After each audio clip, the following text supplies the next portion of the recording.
Donc, il est fondateur de Vendredi, une plateforme qui se présente comme celle des entreprises qui s'engagent vraiment, pas très très sympa pour les autres. Peut-être que il va nous expliquer pourquoi il dit ça.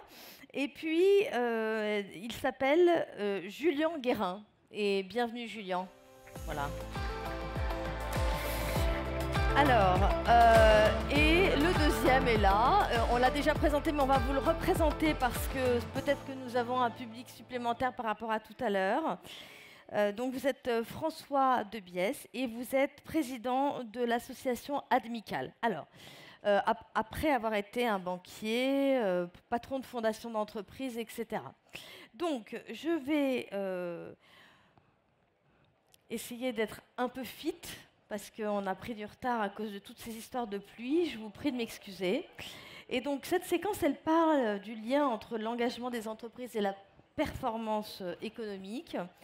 Vous êtes tous les deux, vous dirigez des plateformes qui sont destinées à promouvoir l'engagement des entreprises.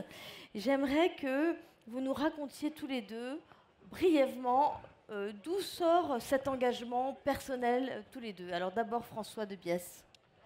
Alors écoutez, c'est une longue histoire. C'est vrai que j'ai exercé pendant plus de 40 ans le vilain métier de banquier.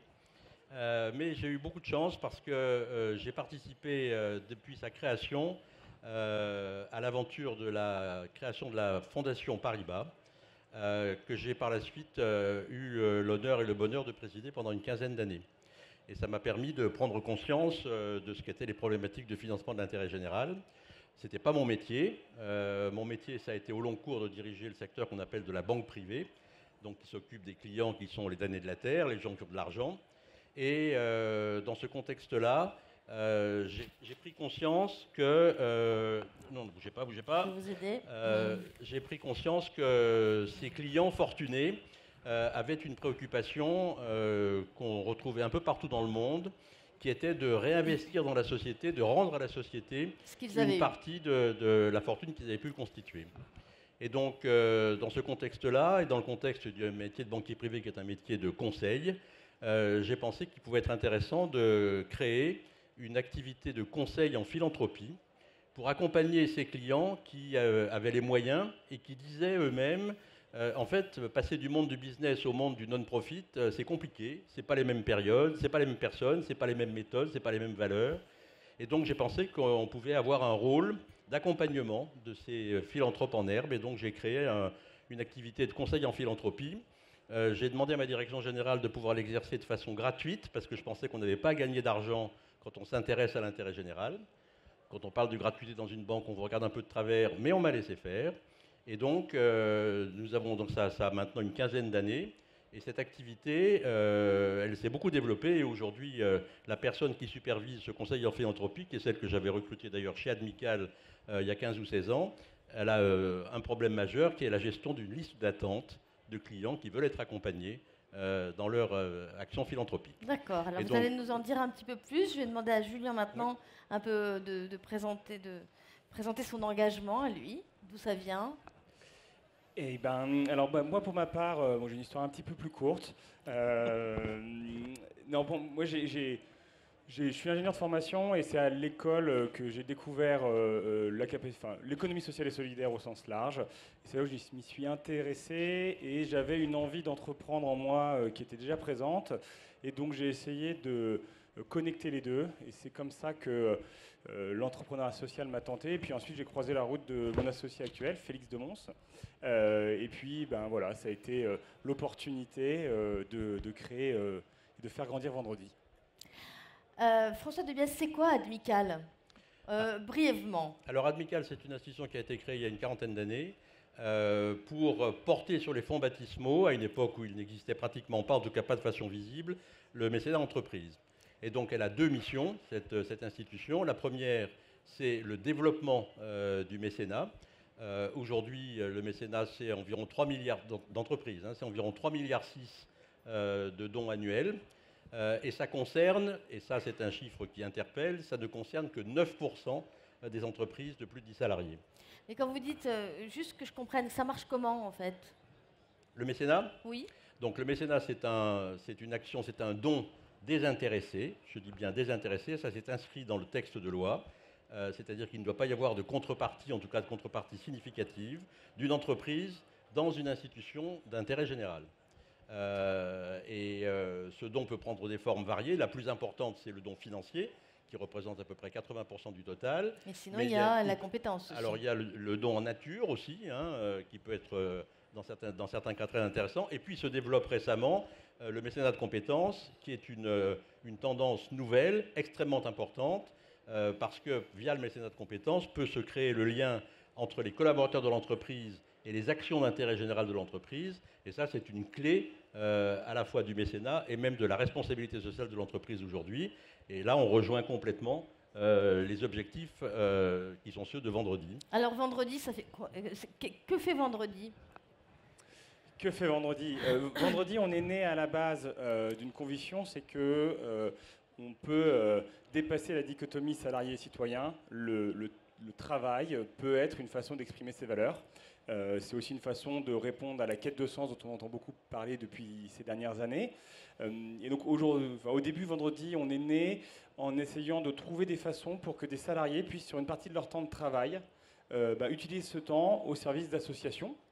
Et puis, au fur et à mesure des années, ce qui était au début du mécénat de compétences exclusivement, s'est ouvert plus largement à la RSE, qui est devenu un sujet très central des entreprises. Patrick Martin a presque fait son introduction aujourd'hui dessus, j'en étais ravi.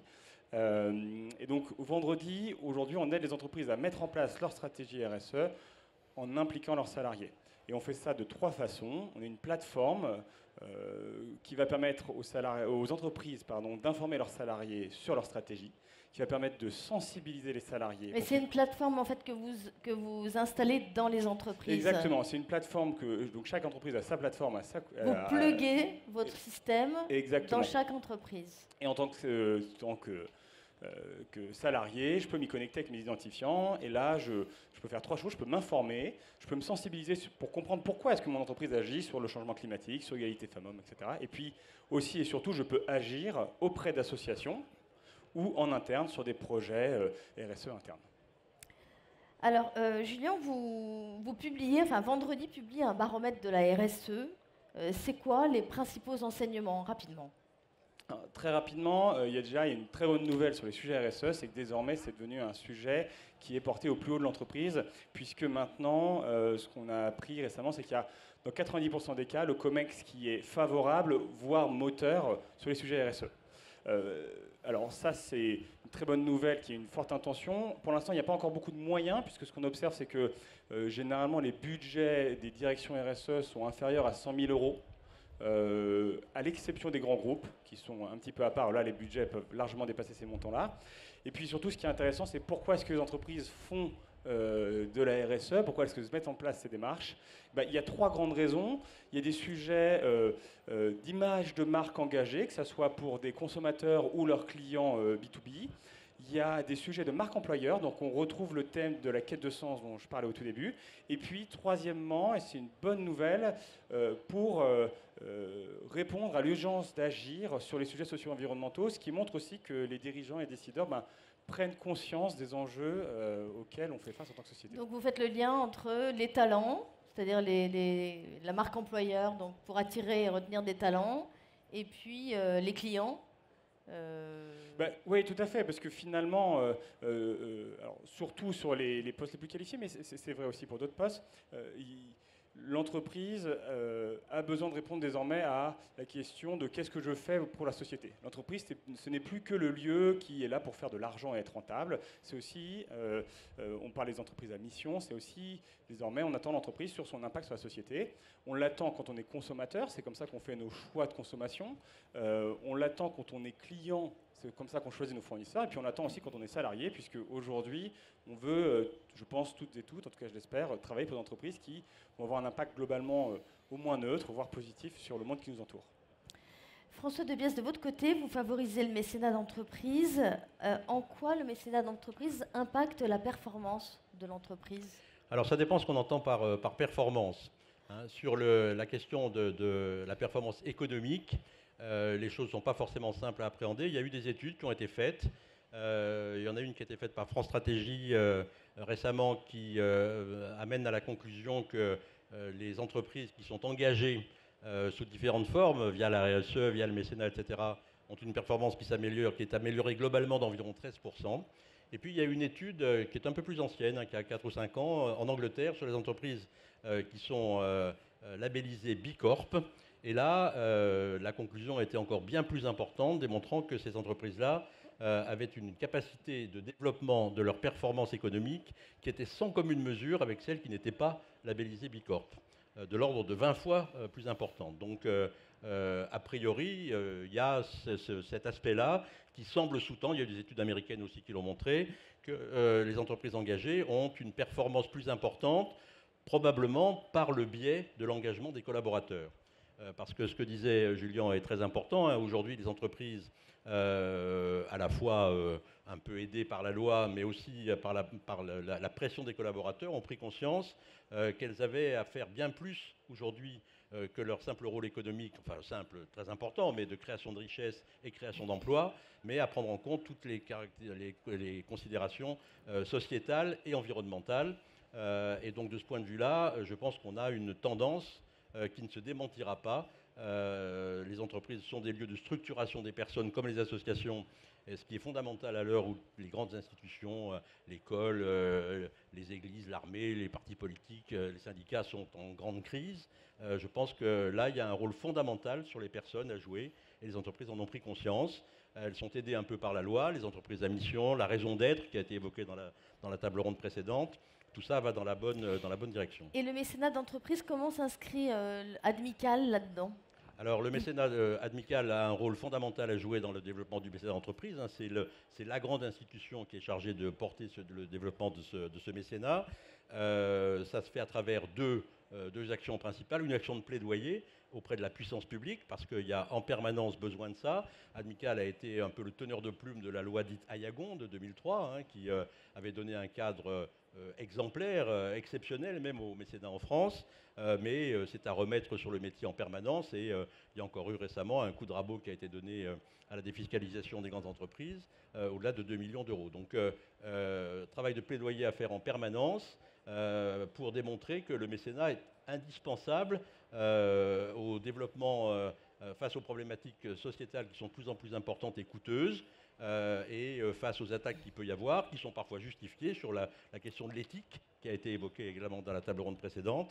Donc voilà, travail de plaidoyer. Et puis, je l'ai dit tout à l'heure, seulement 9% des entreprises françaises sont mécènes. Ça veut dire que 91% ne le sont pas. Et donc aujourd'hui, nous avons une intention fondamentale qui est le développement de ce mécénat dans des entreprises plus petites que les entreprises traditionnellement mécènes, qui étaient très CAC 40 ou parisiennes, donc des ETI, des PME en région, et avec un développement qui ne soit pas uniquement un développement individuel, mais un développement collectif, parce que l'avenir du mécénat, et notamment dans les territoires, il sera essentiellement collectif pour que des entreprises qui n'ont pas les moyens de faire des actions d'ampleur en matière de mécénat, eh bien, se réunissent, parfois même aussi avec des collectivités territoriales, pour mener à bien des projets. Ouais, pour mutualiser certains projets. On a créé un incubateur à ce niveau-là, et l'année dernière, dans le département de la Haute-Vienne, nous avons eu un grand succès en réunissant une dizaine d'entreprises qui ont travaillé sur un projet commun. Et ça, je pense que c'est fondamental pour l'avenir du mécénat.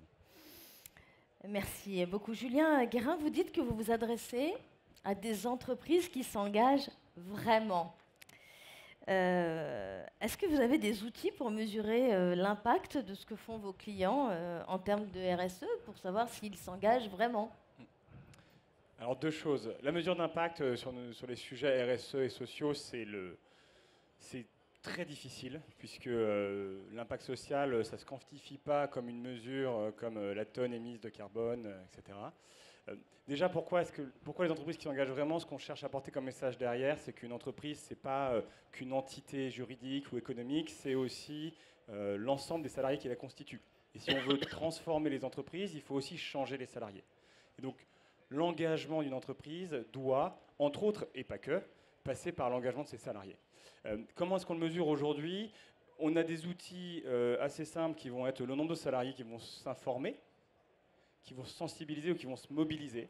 Donc ça permet d'avoir un ordre de grandeur. Hein. Et ensuite, on réfléchit avec d'autres acteurs, parce qu'on n'est pas la seule plateforme, on n'est pas les seuls à faire ce qu'on fait, encore heureux, à essayer de structurer ça un peu plus, mais on reste encore aujourd'hui assez humble dans notre capacité à mesurer l'impact macro, on va dire. Et puis après, par contre, on a plein d'exemples qualitatifs d'entreprises dans lesquelles, après avoir mis en place de la sensibilisation sur l'égalité femmes-hommes, par exemple, des groupes internes se sont structurés pour promouvoir, enfin pour aider à la promotion des femmes en interne. Voilà, plein d'exemples individuels et qui demandent encore à être, je veux dire, mesurés à une échelle plus globale, telle que peut-être la France, voire l'Europe. Merci à tous les deux. Merci infiniment. Est-ce que vous voulez ajouter une dernière chose? Écoutez, moi, ce que je voudrais ajouter, c'est que je suis très heureux d'une table ronde comme celle-ci, parce que je crois que l'avenir, en matière d'intérêt général, il passe par un rapprochement de plus en plus important entre le monde de l'entreprise et le monde associatif. Avec en toile de fond, probablement aussi, une présence plus importante de la puissance publique. On avait autrefois des clivages qui étaient très importants entre ces différents mondes. Ces clivages sont en train de tomber, et je pense que c'est comme ça qu'on arrivera à faire bouger les choses. Ce qui manque aujourd'hui, c'est probablement une vision, une définition plus précise de ce qu'est l'intérêt général. Je crois qu'au niveau politique, il y a vraiment un besoin à ce niveau-là pour démontrer que la puissance publique est consciente du besoin de redéfinir un projet de société, un projet de vivre ensemble, qui fait cruellement défaut dans notre société explosée d'aujourd'hui. Et ensuite, l'action passera par le rapprochement entre le monde associatif et le monde de l'entreprise.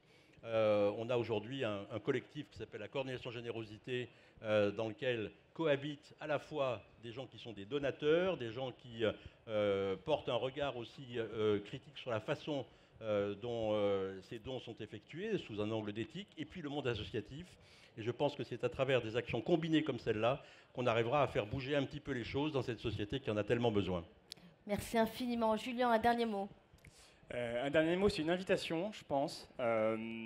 Aujourd'hui, en tant que dirigeant, en tant que décideur, en tant qu'entrepreneur ou entrepreneuse, je pense qu'on se sent de plus en plus mis sous pression sur ces questions de responsabilité sociale, environnementale. Effectivement, il y a une pression qui est présente, qui vient des salariés, de l'État, de vos partenaires économiques, peut-être de vos financeurs. C'est pas une question qui est facile à aborder, mais plus vous traiterez cette question tôt, plus vous en ferez un levier de performance et d'épanouissement pour votre entreprise. En fait, finalement, la RSE, vous avez deux solutions. Soit vous choisirez de la subir, soit vous choisirez de l'utiliser.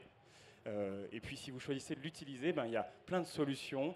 On n'est pas les seuls, et je vous invite, voilà, peu importe où vous commencerez, tant que vous vous lancez, c'est sûr que c'est le bon début. Merci beaucoup à tous les deux.